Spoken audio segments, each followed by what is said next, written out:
Salut à tous, moi c'est Guillaume. Pour ceux qui ne me connaissent pas, je suis un vendeur Amazon. Donc ça fait un peu plus d'un an et demi que je vends mes produits sur Amazon et notamment grâce à Amazon FBA. Donc aujourd'hui, je suis là pour vous partager mon expérience et mon expertise. Et puis l'idée c'est que vous puissiez bénéficier de mon expérience pour éviter de faire certaines erreurs. Donc aujourd'hui dans cette vidéo, on va voir ensemble quelques petits exemples de produits qui génèrent du chiffre d'affaires, un chiffre d'affaires important pour certains vendeurs. Donc c'est juste pour vous donner un petit peu d'inspiration dans la recherche de vos produits, puis de vous dire que si vous avez dans votre tête l'intention d'apporter de la valeur ajoutée à votre audience, à vos clients, bah, c'est sûr que vous allez réussir sur Amazon. Donc gardez bien ça en tête, c'est vraiment important de toujours essayer d'améliorer des choses qui existent déjà pour pouvoir atteindre une belle audience, puis avoir des bons retours d'utilisateurs et de vos clients. Donc ça ne sert à rien de réinventer ou du moins d'inventer quelque chose de totalement novateur. Mais par contre, voilà, si vous apportez une petite touche supplémentaire à un produit qui va faire la différence, que ce soit aussi bien sur le packaging, sur justement la qualité du produit, sur simplement l'optimisation de votre fiche produit avec des meilleures photos. Voilà, il y a pas mal de choses à faire aujourd'hui sur Amazon. Il faut se dire qu'il y a très peu de vendeurs, notamment en Europe, qui savent vraiment ce qu'ils font. Donc il y a quand même de la place à l'amélioration. Et enfin, au Canada, sachez que le marché, il y a tout à faire. L'audience sur Amazon.ca se développe tranquillement, mais il y a quand même une belle croissance. Puis à côté de ça, vous avez des vendeurs qui sont présents historiquement sur cette plateforme et qui aujourd'hui n'ont aucune compétence particulière. Et jusqu'à présent, pour eux, ça fonctionnait. Mais si on regarde un petit peu ce qui se fait aux États-Unis aujourd'hui, il y a quand même des belles choses qui sont faites par beaucoup de vendeurs. Et comme vous pouvez le savoir sur Amazon.com, il y a quand même une grosse concurrence. Donc c'est sûr qu'ils sont un petit peu en avance par rapport aux différents marchés, que ce soit en Europe ou sur la plateforme Amazon.ca. Donc je pense que c'est intéressant de prendre en inspiration ces best practices, tout simplement. C'est parti, donc on va aller voir ensemble les différents produits qui vont vous prouver que effectivement la méthode de vente sur Amazon et d'autant plus sur Amazon FBA fonctionne. Donc on va aller voir un produit que j'ai identifié il y a quelques semaines et qui semble générer quand même beaucoup de ventes aujourd'hui sur Amazon.fr. Puis on pourrait faire aussi l'exercice de regarder sur Amazon.ca pour voir où se situe ce produit, mais on verra si on a le temps de le faire tout à l'heure. Donc là on va voir sur huile essentielle, ce que ça va donner en termes d'estimation des ventes. Donc comme vous pouvez voir ici, on est sur des vendeurs et des types de produits qui se ressemblent, mais qui sont vendus par des marques différentes, bien entendu. Donc là, ici, si on va regarder avec l'application Jungle Scout, donc c'est un petit logiciel. J'en ai déjà parlé dans plusieurs autres vidéos, mais c'est vraiment important si vous ne savez pas trop par où commencer, au moins de souscrire à ce logiciel-là. C'est pas si cher que ça, et en plus de ça, ça va vous permettre de gagner vraiment du temps pour analyser les différentes ventes qui se font aujourd'hui en fonction des différentes marques et des différents produits, des différentes catégories sur Amazon. Et ça fonctionne aussi bien sur Amazon.ca, Amazon.fr, Amazon UK, Amazon.com, etc., etc. Donc, on va voir le premier produit. Ici, ce premier produit, il est vendu à 15,99 € et il génère un revenu de 15 814 € donc sur les 30 derniers jours. Puis ça représente à peu près 989 ventes. Est-ce que vous vous rendez compte, si vous aviez demain votre propre site e-commerce, ce que ça prend comme effort marketing pour avoir 1000 ventes? C'est juste incroyable. Cette personne-là, elle est aussi bien chez elle actuellement en train de travailler sur son canapé. Pour moi, je trouve que c'est vraiment fascinant, sachant que, encore une fois, le modèle Amazon FBA, comme vous pouvez voir ici, donc c'est un vendeur Amazon FBA, donc ça veut dire que ses stocks sont entreposés dans les entrepôts Amazon. Il n'a pas à se soucier de la logistique. Lui, ce qu'il fait, c'est simplement mettre à disposition les stocks pour Amazon, s'assurer que sa fiche produit est conforme et elle est bien optimisée pour que ce soit suffisamment attrayant pour les consommateurs. Et suite à ça, il faut juste avoir une bonne relation avec son fournisseur, si vous en avez. Et puis après, c'est censé rouler tout seul. Une fois que vous êtes sur la première page du mot-clé, par exemple en question, la huile essentielle, ça roule et vous allez pouvoir scaler vos ventes très rapidement. Donc, on est sur le premier vendeur qui est Vink Singh. Donc voilà. Ensuite, deuxième produit, on est sur un produit à 29,99 et là, ça représente 11 066 euros de chiffre d'affaires pour 369 ventes. C'est plutôt bien, sachant que c'est un produit qui est bio et en plus de ça qui est fait made in France. Troisième produit, on est sur un produit à 21,99 €. Les ventes mensuelles sont à 628 unités, ce qui représente 13 810 euros. Donc vous pouvez voir que pour un produit comme ça, je ne suis pas en train de vous dire que c'est le produit dans lequel il faut que vous vous lanciez, au contraire. Mais c'est juste pour vous dire que si ces vendeurs-là sont capables de générer autant de ventes à chaque jour, c'est qu'il y a vraiment une demande qui est là sur Amazon. Puis ça peut être très bien vous, dépendamment du produit que vous allez vendre.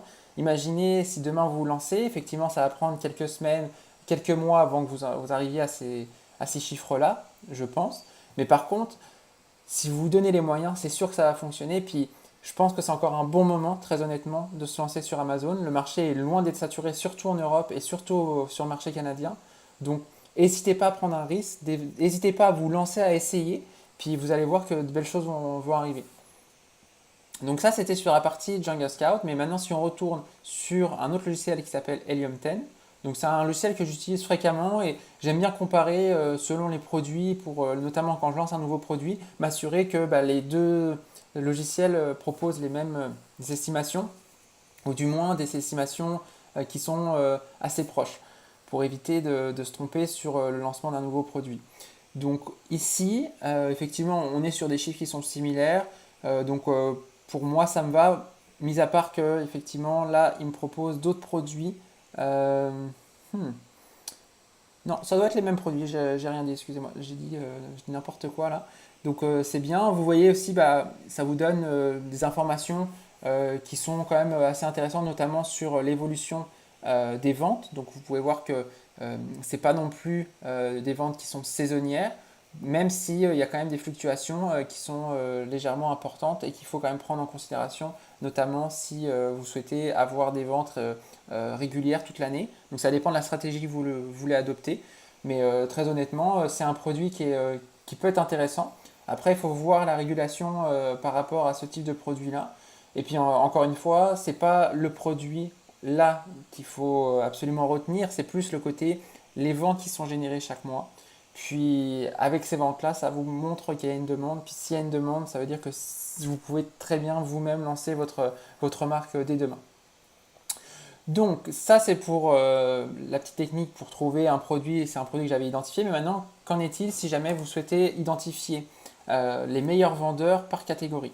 Donc pour ça, je vais vous montrer une petite technique qui fonctionne plutôt très bien, puis qui prend pas de temps, puis en plus de ça c'est totalement gratuit, j'ai juste quelques petites requêtes à faire dans la barre de recherche d'Amazon, donc pourquoi ne pas le faire?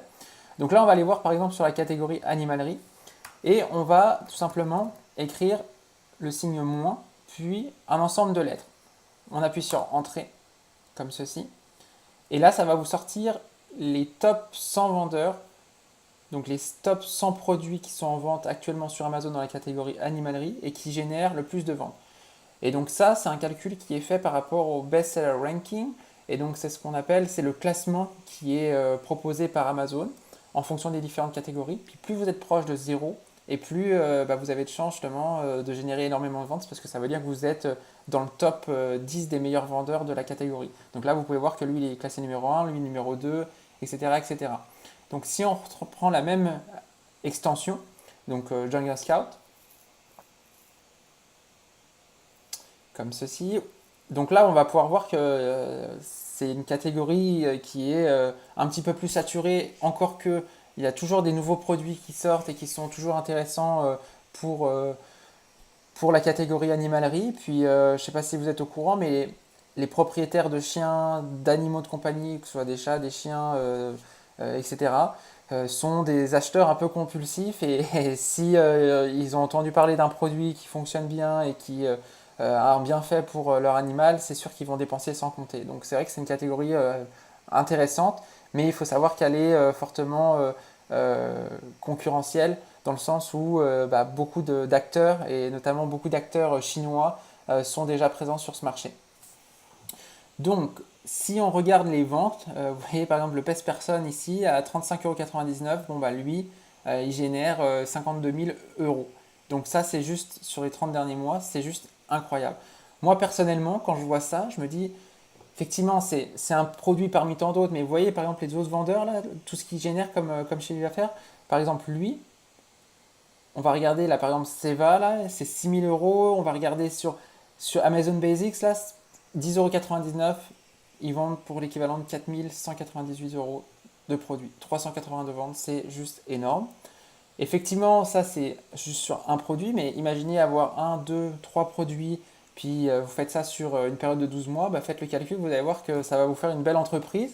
Puis pour le coup, le simple fait de ne pas avoir à aller travailler du 9 à 5 tous les jours, du lundi au vendredi, puis d'attendre patiemment d'avoir son salaire bah, chaque fin de mois, bah, pour moi, je trouve que c'est intéressant quand même de trouver une façon de diversifier bah, ses activités, puis aussi de construire un actif qui va vous permettre potentiellement plus tard, soit de revendre votre entreprise, soit bah, de récupérer l'argent que vous avez investi initialement, puis de générer une petite trésorerie supplémentaire, un petit revenu qui va vous permettre de payer quelques factures. Puis on s'entend, hein, c'est toujours mieux de faire ça, puis c'est toujours moins épuisant de faire ça que d'aller travailler au McDonald's les soirs ou les week-ends. Je dis pas que c'est mal de faire ça, loin de là. Je pense qu'il n'y a aucun sous-métier ou quoi que ce soit. C'est juste en termes de rapport, est-ce que j'échange mon temps contre de l'argent ou au contraire j'essaie de construire un actif qui va me permettre de me libérer financièrement plus tard, à court moyen terme. Personnellement, moi, si j'étais à votre place, je garderais mon activité principale. Donc, si vous êtes salarié aujourd'hui, bah, gardez votre job. Puis, en parallèle de votre job, sur votre temps libre, lancez-vous sur Amazon. Et puis, essayez de développer votre petite entreprise. Surtout qu'en France, c'est quand même assez facile de créer son auto-entreprise. Une SARL, peu importe le statut dans lequel vous voulez vous mettre. Mais sachez que c'est quand même intéressant, en tout cas, d'y réfléchir. Puis je serais ravi d'échanger avec vous en commentaire. N'hésitez pas à me mettre un petit message en dessous. Puis si jamais vous voulez m'envoyer un message privé, bah, vous allez trouver mes coordonnées en description donc pour avoir accès à mon compte Instagram. Donc voilà, je suis toujours ouvert et puis j'apprécie justement les échanges avec les personnes de ma communauté. Donc hésitez surtout pas. Merci à vous, puis à très bientôt.